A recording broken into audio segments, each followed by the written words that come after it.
Hey guys, welcome back to my channel. If this is your first time here, my name is Craig and I live in the Philippines with my wife and son. So we actually live in the province of Albay, which is South Luzon. So same island group as Manila. In this video, I want to talk to you about some things. If you are an expat and you're traveling to the Philippines, there's some things you're going to want to know, and maybe take some things with you as well. Things that maybe you'll struggle to get there in the first few days. I'll also give you some tips on what to do when you get there. If I had known then what I know now, I would have saved myself a wee bit of hassle and yeah, a lot of money as well.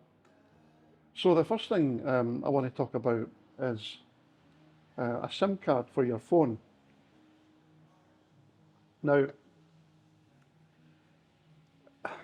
it's something you're going to want to do straight away, and the good thing is when you arrive at the airport, I don't, it depends on which airport you're traveling into, but for example, if you're traveling into Manila,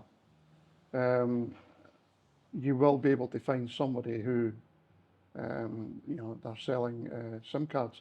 I know when you come into Ninoy Aquino in Manila, if you're exiting the airport, there's a globe and a smart stand where you can get a SIM card, and they guys will hook you up straight away, and you can buy credit there and then.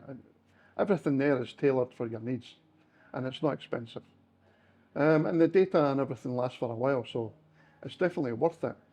In actual fact, the other thing to mention is if you're flying into the Philippines and maybe you're going there on a holiday or something like that, take a SIM card. It's worth it rather than roaming. Roaming is going to cost you a lot of money. But the good thing is if you're going there with a view to moving permanently, say, and maybe you don't want to get a SIM card because then you'll have to change your number when you return to the Philippines.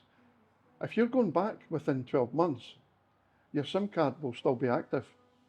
It never used to be like that. I think it was 6 months before, but they've changed the terms now. So I'm with Smart, and I know it's valid for 12 months. If you exit the Philippines and go back within 12 months, it still works. So that's the first thing I want to talk about.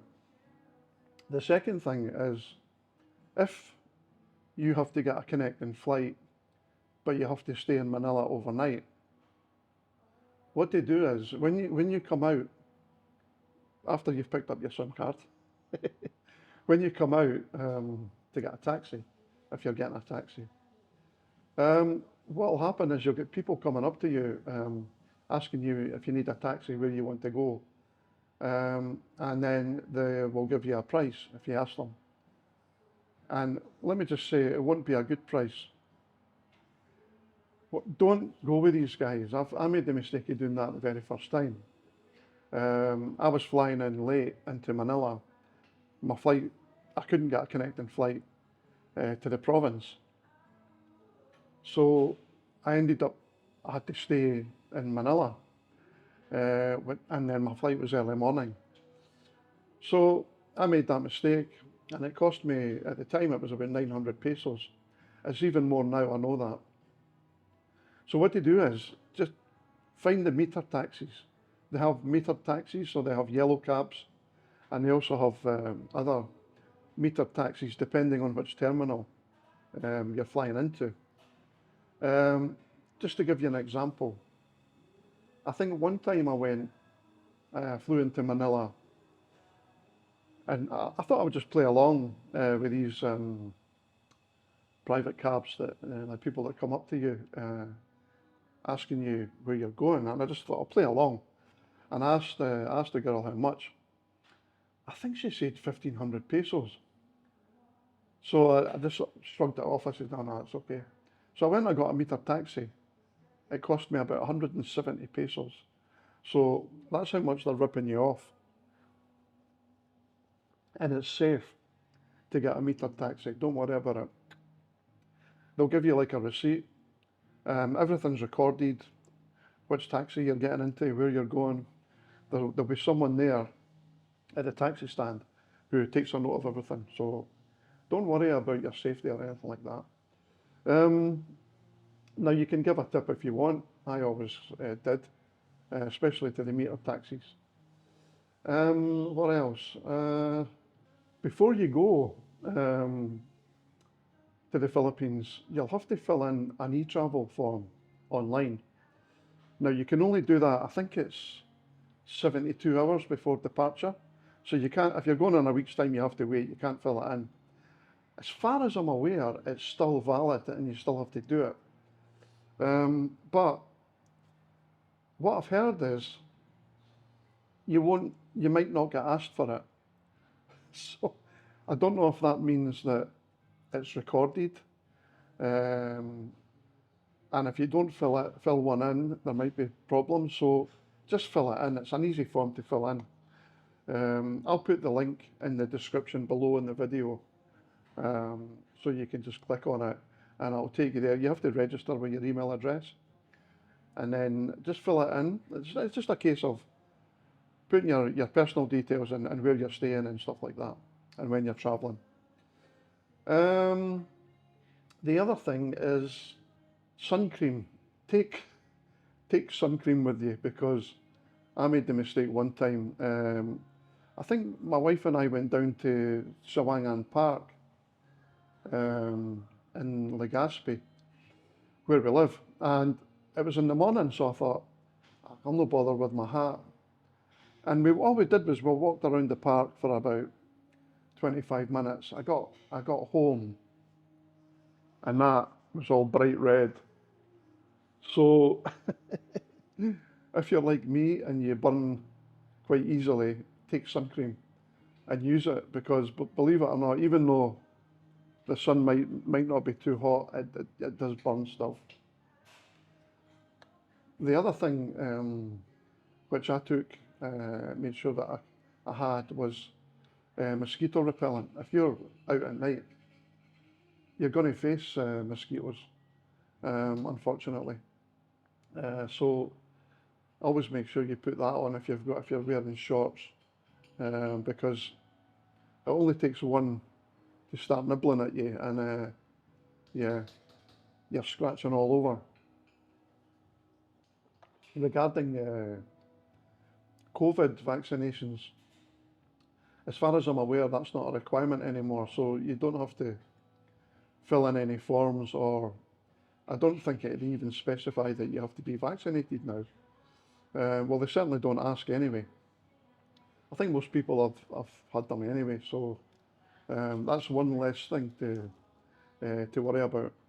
And if you're taking a connecting flight the next day to somewhere else in Philippines, and you have to stay in a hotel overnight, like I did before,